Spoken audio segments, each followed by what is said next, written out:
तुला शिकवीन चांगलाच धडा या मालिकेच्या आजच्या भागात आपण पाहणार आहोत. चारुहास सर त्यांच्या रूममध्ये बसलेले असतात. त्यानंतर भुवनेश्वरी तिथे येते. ती चारुहास सरांच्या तब्येतीची चौकशी करते, पण ते काही उत्तर न देता तेथून जाण्यासाठी निघतात. मात्र भुवनेश्वरी त्यांना अडवते. ती म्हणत असते की तुम्ही तर आता चांगले फिरू शकता, म्हणजे तुम्हाला घराबाहेर जायला सुद्धा काही अडचण नाही. आणि त्यावर चारुहास सर म्हणतात की तुझ्या या कडेकोट बंदोबस्तामधून मी घराबाहेर कसा जाईल. आणि त्यावर भुवनेश्वरी म्हणते की कसं आहे ना, राज्य जरी आमचं असलं तरी हा गड तुमचा आहे आणि तुम्हाला या गडाच्या चोरवाटा नक्कीच माहिती असतील. मात्र त्यावर चारुहास सर काही उत्तर देत नाही. तर भुवनेश्वरी म्हणत असते की त्या दिवशी सुनबाईंचे आई वडील घरी आले होते आणि त्यावेळी आम्हाला असं वाटलं की नक्कीच आपल्यापैकी कोणीतरी त्यांच्याशी बोलून आलं आहे. त्यावर चारुहास सर तिला विचारतात, पण तुला असं का वाटलं? शेवटी अक्षरा त्यांची मुलगी आहे, तिच्या काळजीपोटी ते आले असतील. त्यावर भुवनेश्वरी म्हणते की जर इतकीच काळजी होती त्यांना, तर मग सुनबाईंना घराबाहेर काढल्याच्या दुसऱ्याच दिवशी ते इथे का नाही आले? त्यावर चारुहास सर म्हणतात की कदाचित त्यांना तुझ्याशी बोलण्याची भीती वाटत असेल, कारण तुझा बाहेर खूप दरारा आहे ना. आणि त्यावर भुवनेश्वरी हसतच म्हणते की हो आहे आमचा दरारा, आणि आमचा जवाबसुद्धा कराराच असतो. आणि जर त्यांना आमची एवढी भीती वाटत होती तर मग ते त्या दिवशी तरी कसे काय आले? त्यावर चारुहास सर म्हणतात की कदाचित अक्षरा त्यांना काहीतरी बोलली असेल म्हणून आले असतील ते. आणि त्यावर भुवनेश्वरी हसतच म्हणते की सुनबाईंचा स्वभाव तुम्हाला सुद्धा चांगलाच माहिती आहे ना, त्या कधीच तहाची बोलणी करायला येणार नाही, कारण त्यासुद्धा आमच्यासारख्याच लढवय्या आहेत. या गडावरून आमचा पाय उतार केल्याशिवाय त्या गप्प बसणार नाही. आणि आम्हाला तर खात्री आहे की अजूनही त्यांच्या डोक्यात आमच्या विरोधात पुरावा कसा शोधावा हेच सुरू असणार. मात्र त्यावर चारुहास सर काहीच उत्तर देत नाही. तर भुवनेश्वरी त्यांना स्पष्टपणेच विचारते की तुम्ही तर नव्हता ना गेला त्यांच्या आईवडिलांशी बोलायला? आणि त्यावर चारुहास सर म्हणतात की जर तुला माझ्याबद्दल शंका वाटत असेल तर ठीक आहे, मी काही करू शकत नाही. आणि त्यावर भुवनेश्वरी म्हणते की आम्ही तुमच्यावर शंका घेत नाही, पण कसं आहे ना, त्या दिवशी बुद्धिबळ खेळताना सहज आमच्या मनात विचार आला की अधिपतींनंतर अशी हिंमत तुम्हीच करू शकता. मात्र अधिपती आमच्या शब्दाबाहेर जाणार नाही आणि तुम्हाला तर आमच्या शब्दाची काही किंमतच नाही. आणि त्यावर चारुहास सर म्हणतात की मी हेच तर तुला त्या दिवशी सांगत होतो की त्या पटावरच्या सोंगट्या आणि खऱ्या आयुष्यातील माणसं वेगळी असतात. आणि त्यांचं हे उत्तर ऐकून भुवनेश्वरी तेथून जाण्यासाठी निघते.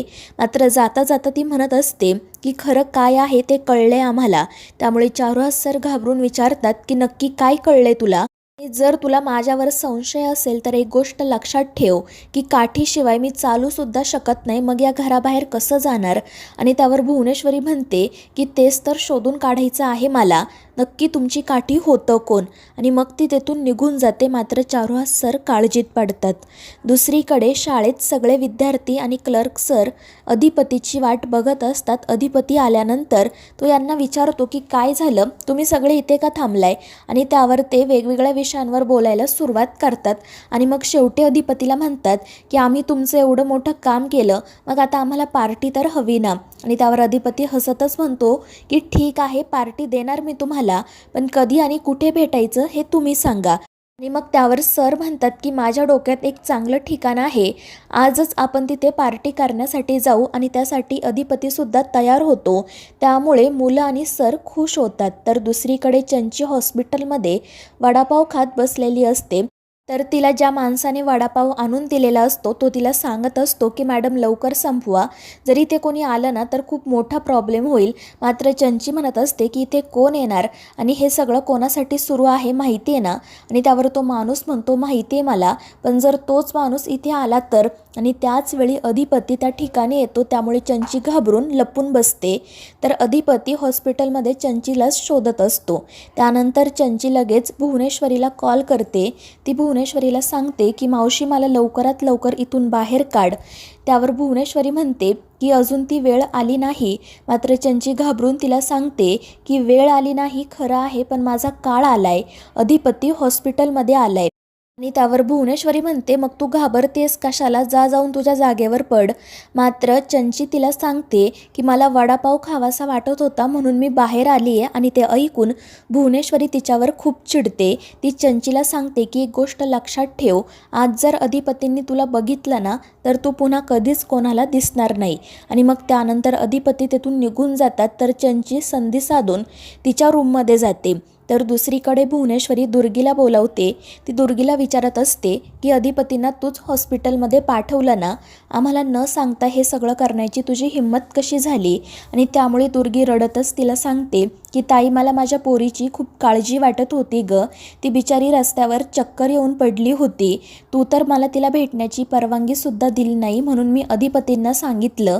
आणि त्यावर भुवनेश्वरी म्हणते, ठीक आहे, पण पुन्हा आमच्याशी खोटं बोलायचं नाही. आणि मग दुर्गी तेथून निघून जाते. मात्र त्यानंतर भुवनेश्वरी हसतच मनाशी म्हणत असते की दुर्गे, तू एक नंबर काम केलं आहे, तुझ्याकडून हेच अपेक्षित होतं.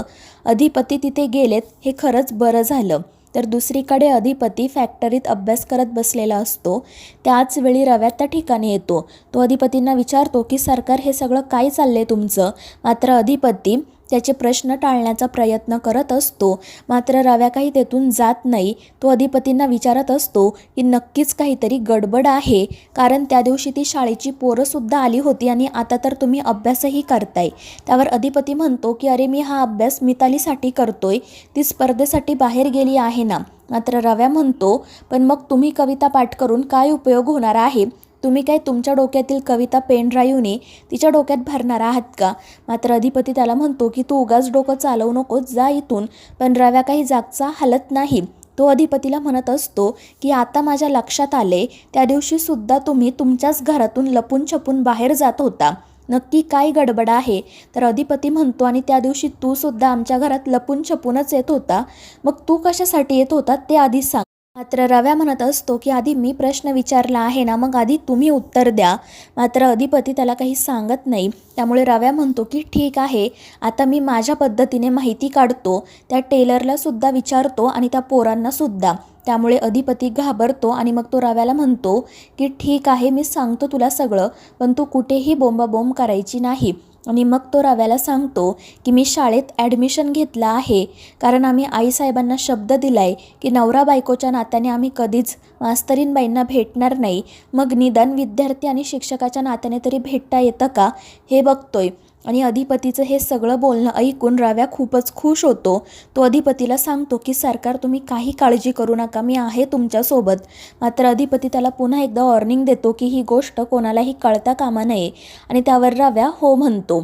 तर दुसरीकडे इरा चिडूनच घरात येते. ती आईबापांना विचारत असते की आता काय करायचं ठरवलं आहे तुम्ही, कारण निखिलच्या आईवडिलांनी आपल्याला 7 दिवसांची मुदत दिली होती आणि आता फक्त 2 दिवस उरले आहेत. त्यावर ते दोघेही तिलाच विचारतात, मग आम्ही काय करणं अपेक्षित आहे. आम्ही काय अक्षराला घराबाहेर निघून जा असं सांगू का. आणि त्यावर इरा म्हणते की खरं तर तिला हे सांगण्याची गरजच नाही आहे, तिला स्वतःलाच कळायला हवं, पण तिला काही कळून घ्यायचंच नाही आहे ना. आणि मग ती उगाच त्यांच्याशी वाद घालायला सुरुवात करते. तर तिची आई तिला समजावते की जर खरंच त्या लोकांचे विचार असे असतील ना, तर तू त्या घरात जाऊच नको. आणि ते ऐकून इरा अजूनच चिडते. ती म्हणते, म्हणजे आता तुम्ही तुमच्या लाडक्या मुलीसाठी माझं लग्न मोडणार का.